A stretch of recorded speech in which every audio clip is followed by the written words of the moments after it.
Hello, welcome back to M365 Professionals.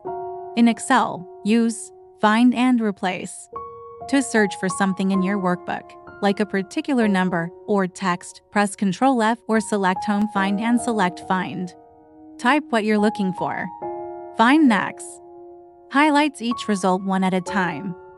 Find All shows a list of every occurrence. Need to replace text or numbers?